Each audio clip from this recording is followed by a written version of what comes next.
What if everything you've been taught about success is a lie? What if the very path you've been told to follow, achievement, ambition, applause, is the same road that leads you away from who you truly are? In the eyes of the world, success looks like money, status, titles, and influence. But in the depths of the soul, success is something else entirely. Carl Jung saw this contradiction clearly. He knew that most people chase success not because they desire fulfillment, but because they are terrified of being nobody. We adopt masks, personas that align with what others expect, crafting identities that earn us approval, and in doing so, we abandon the self. This is the beginning of spiritual death. Jung warned that the greatest danger in life is not failure, but the success that comes at the cost of your soul. Every accolade, every promotion, every checkbox ticked off society's list pulls you further from your inner truth if it's not rooted in who you really are. You wake up one day with everything you ever wanted and feel nothing. This is the silent crisis, a despair that no one sees because from the outside, you're thriving, you're admired, envied. But inside a voice whispers, "This isn't me." That voice is your soul, suffocating under layers of expectation. Jung called this the loss of self, and he believed it was the cause of most neuroses. You're not broken, you're buried. The path to true success begins not with ambition, but with awareness. Who are you beneath the roles, the titles, the image? What values are truly yours? Not inherited, not imposed, but felt deeply.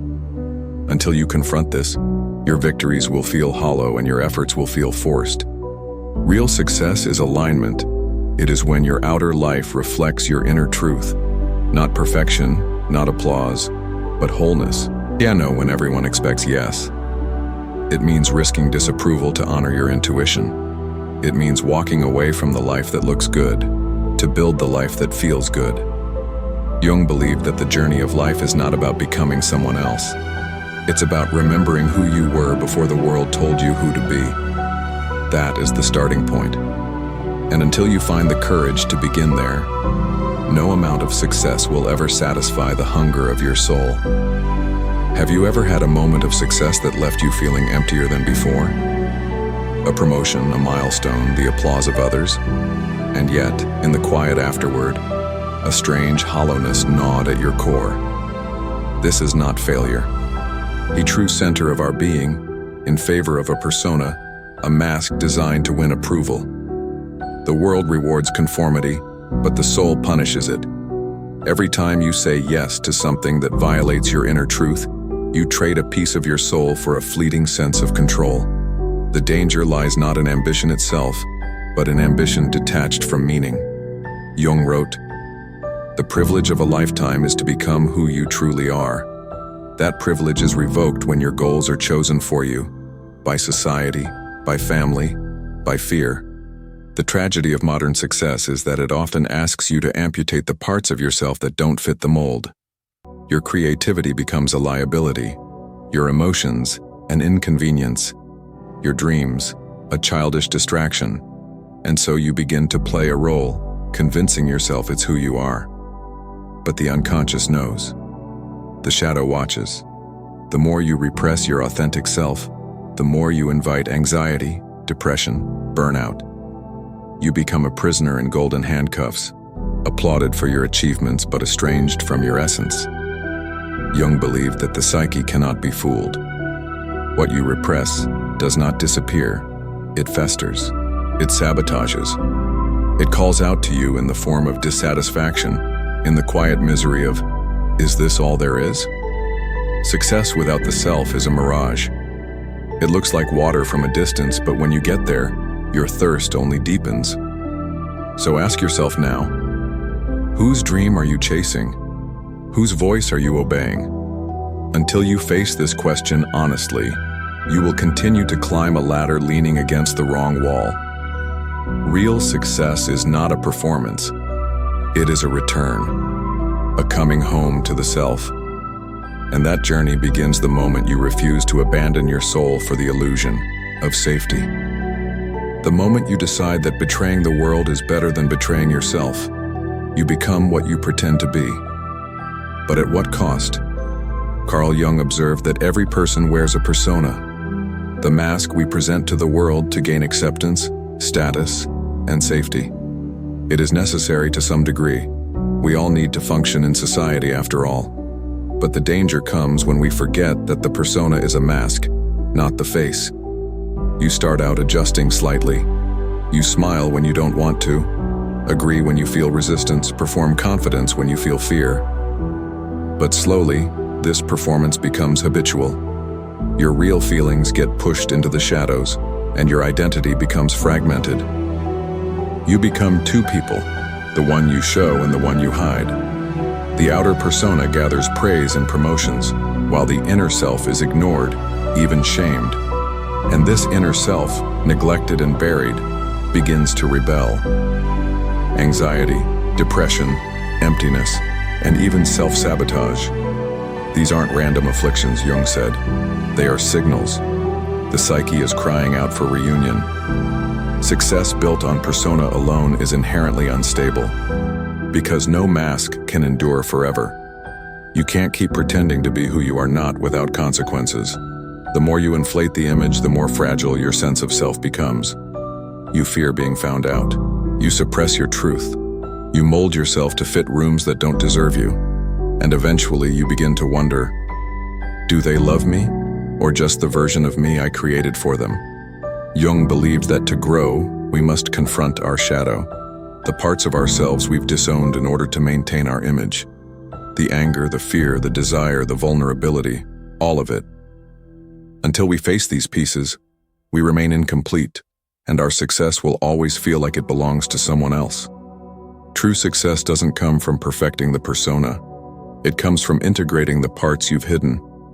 The goal is not to destroy the persona, but to become aware of it, to use it consciously rather than be used by it. You can wear the suit without becoming the suit. You can play the role without losing the actor. When you live from the self, not the persona, you become unshakable, because you no longer need approval to feel worthy. You no longer fear rejection because you no longer reject yourself. The persona may open doors, but only the self can walk through them in peace. And that is the difference between achievement and authenticity. Everyone carries a shadow, Jung warned, and the less it is embodied in the conscious life, the blacker and denser it becomes. The shadow isn't evil by nature. It is simply everything within us that we refuse to acknowledge. The envy, the rage, the lust, the weakness, the ambition, the vulnerability. We were taught to hide these parts to be loved. So we pushed them down, locked them away, and pretended they didn't exist. But the unconscious doesn't forget. What you repress returns. Not as thoughts, but as patterns, projections, and problems. You criticize others for being selfish, while secretly feeling bitter that no one takes care of you. You're triggered by arrogance, but crave validation more than anything. You condemn manipulation, yet twist yourself in knots trying to control how people see you. That's the shadow, the parts you disown, disguised in the people you can't stand. Jung called this projection. When you cannot own your darkness, you see it everywhere else.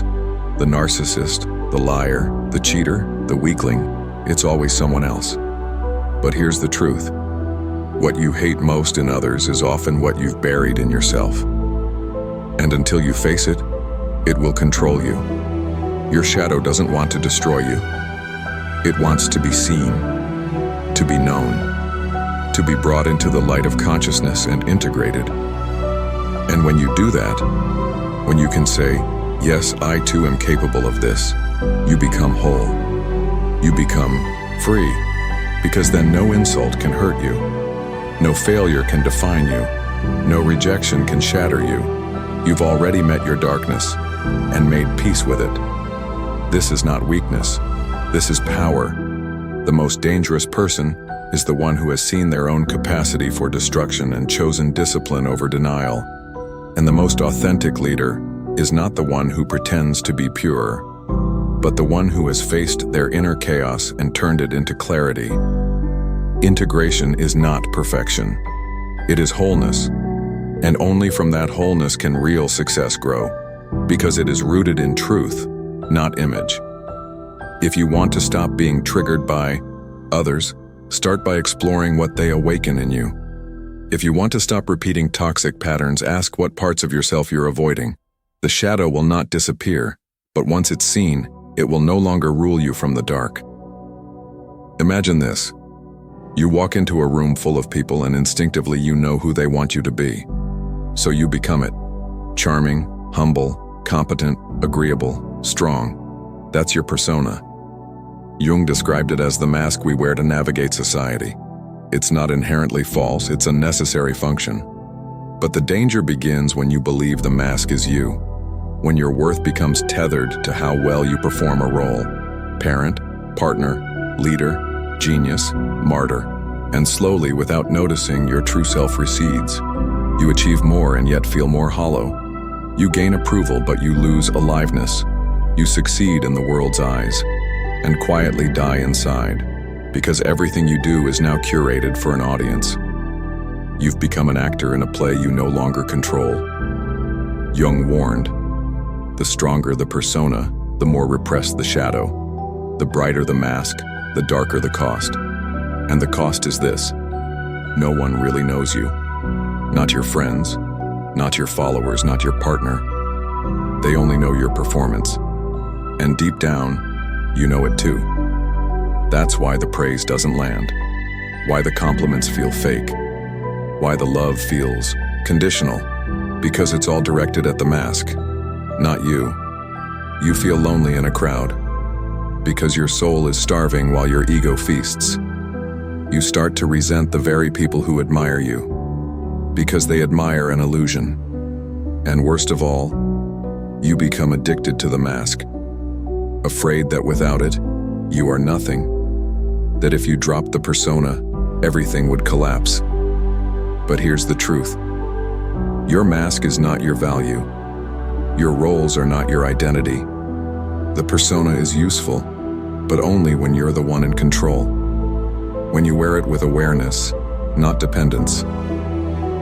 True individuation begins when you can take off the mask and not crumble, when you can face the silence beneath the performance and discover that you still exist, still matter, still belong, even without applause, even without validation, because then you no longer need success to feel whole. You bring your wholeness into your success. That shift changes everything. You stop chasing admiration and start living in truth. You stop performing and start creating. And people feel it. Because finally, they're not meeting your mask. They're meeting you. There's a reason you flinch when someone criticizes you. A reason certain people trigger you. A reason you can't stand weakness, arrogance, laziness, or cruelty in others. Jung would tell you, that's your shadow talking. The shadow isn't evil, it's simply the part of you you've disowned. The parts you repress to fit your persona. Maybe you were taught that anger is dangerous, so you buried it. Or that ambition is selfish, so you killed your hunger. Or that sadness is weakness, so you learned to smile through the pain. Whatever didn't fit the ideal version of you, the one your family, culture, or community wanted, you pushed it down. But what we repress doesn't disappear. It festers, it leaks, it projects, and worst of all, it controls us, unconsciously. You think you're calm and composed until you explode at the barista. You think you're generous and kind, but secretly resent everyone you help. You think you're confident, but you can't stop seeking approval. That's the shadow at work. Jung said, until you make the unconscious conscious, it will direct your life, and you will call it fate. And so, the path to freedom requires courage, not to become perfect, but to become whole. To walk into the basement of your psyche with a flashlight and face the parts you were taught to hate. The rage, the lust, the envy, the fear. You don't need to act on them, but you must own them. Because when you integrate your shadow, it stops controlling you. You no longer need to shame others to feel superior. You no longer need to please others to feel safe. You stop projecting your wounds onto the world and begin healing them. Integration doesn't mean becoming dark. It means becoming honest. You stop pretending to be only light. You become real. And paradoxically, that makes you more trustworthy, not less. Because people don't need your perfection. They need your authenticity, your humanity, your wholeness. When you own your shadow, you free yourself from self-deception. You begin to choose rather than react. You gain power not over others but over yourself. And in that power, something astonishing happens. You stop fearing who you are. You start loving who you are. Not in a narcissistic way, but in a compassionate one. And that, Jung would say, is the beginning of true transformation.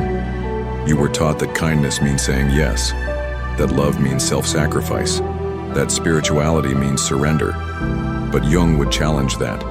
He'd ask, whose life are you living? Because if you constantly give and never refuse, if you absorb others' pain but ignore your own, if you allow guilt to guide your choices, then what you call kindness may be codependency. And what you call love may be fear. Fear of rejection. Fear of being alone. Fear of being seen as selfish. But here's the truth Jung understood deeply. The soul cannot grow without boundaries. Not rigid walls, not cold detachment, but living, breathing, conscious boundaries, expressions of self-respect. Boundaries are not weapons, they are declarations of identity. When you say no, you're not rejecting the other, you're affirming yourself. When you leave a toxic relationship, you're not being cruel, you're choosing to live. When you step away from chaos to reclaim your peace, you're not betraying anyone, you're honoring your own center. And yet, setting boundaries will often trigger those who benefited from your lack of them. You'll be called cold, distant, ungrateful, arrogant. But Jung would say, let them speak. The projections of others are not your truth. You must dare to disappoint those who demand your self-abandonment. Because every time you betray yourself to keep the peace, you teach your soul that it doesn't matter. And when the soul is ignored long enough, it revolts. In depression, anxiety, illness, or rage. Boundaries are not luxuries, they are necessities. Without them, there is no individuation, no real self, only fragments absorbed from others. But with them, something miraculous happens. You begin to hear your own voice again. You begin to sense your own rhythm. You begin to feel what is true for you, not what's expected, not what's polite, but what is alive. Jung believed the goal of life was not adaptation, but authenticity, not conformity, but wholeness. And boundaries are the crucible where that wholeness is forged. Because when you learn to say no, you finally create space for a real yes. A yes to your values, a yes to your time, a yes to your path. This is not the selfishness you feared. It is the integrity you longed for. Boundaries are not the end of connection, they are the beginning of conscious relationship. Not control, not manipulation, but mutual respect. And it starts when you respect yourself enough to draw the line and stand by it. From the moment you were born, you were given a mask. Maybe it was the good child, the achiever, the strong one, the helper. It was never chosen. It was assigned. A strategy for love, a defense against rejection. And slowly, you forgot it was a mask at all. You wore it to fit in, to be praised, to stay safe. But behind it, your real self, raw, untamed, imperfect, waited in silence. Jung called this the persona, the face we present to the world. Useful, yes. Necessary sometimes. But deadly when mistaken for the soul. Because the longer you wear the mask, the more you forget who you were before it. The more you believe the performance is real, and the world applauds you for it. They reward the mask, they celebrate the role, but deep inside, something aches. You find yourself exhausted after every conversation, disconnected in crowds, hollow in moments that should feel joyful. Because the mask may win approval, but it cannot feel love. It cannot taste truth. It cannot breathe. Jung warned that identifying with the persona is a spiritual crisis. When you live only for how others see you, You lose access to the inner world. You stop asking what's meaningful to you. You forget what moves you, and the soul begins to starve. The irony is, the persona often begins as protection, from trauma, neglect, judgment. It is the armor we built as children to survive a battlefield. But as adults, it becomes the very prison that keeps us from freedom. The path to wholeness demands that we confront this mask, not destroy it, but disidentify from it. To realize, this is a part of me, but not the whole of me. Jung taught that individuation begins when we dare to meet the parts we've hidden, the shame, the longing, the vulnerability, the madness. Only then can we drop the performance. Only then can we touch something real. The soul doesn't want perfection. It wants presence. It doesn't want applause. It wants authenticity. And that requires risk. The risk of being misunderstood. The risk of being seen without makeup, metaphorical or literal. The risk of stepping off the stage and into your own life. But there is no other way. Because what you seek, love, truth, belonging, can never be found through a mask. It can only be found when you take it off, slowly, gently, honestly, and remember who you were before the world told you who to be. It starts subtly. You say yes when you mean no. You laugh when you're hurt. You stay when every part of your body screams to leave. You tell yourself, it's not a big deal. You call it compromise, politeness, maturity. But deep down, you feel it. The slow erosion of your soul. Every time you betray yourself for acceptance, you send a message to your unconscious. My truth is not worth protecting. And that belief spreads like poison. Jung said the psyche demands wholeness, not perfection. But when you sacrifice your wholeness to be liked, admired, or wanted, the unconscious retaliates. Anxiety grows, depression darkens, dreams become chaotic. Your inner world begins to rebel, because the soul doesn't care how many followers you have, or how well you play your role. It wants truth. It wants to live unchained. And truth, by its nature, offends. To live truthfully is to disappoint people, to confuse them, to provoke them. It's to say, I will not abandon myself for your comfort. And most people won't like that. They've grown used to your mask, your performance. But that's the point. If you betray yourself to be loved, you will attract people who love the false version of you, and then you'll be trapped, always afraid to change, to grow, to become real. You will live a life that feels haunted, surrounded by relationships, yet starving for intimacy, because intimacy requires truth. Jung believed that the journey toward individuation is a kind of death. You must die to the false self, the agreeable, polished, curated identity, and be reborn into the wildness of who you really are. That wildness scares people, but it's the only place where real love can find you.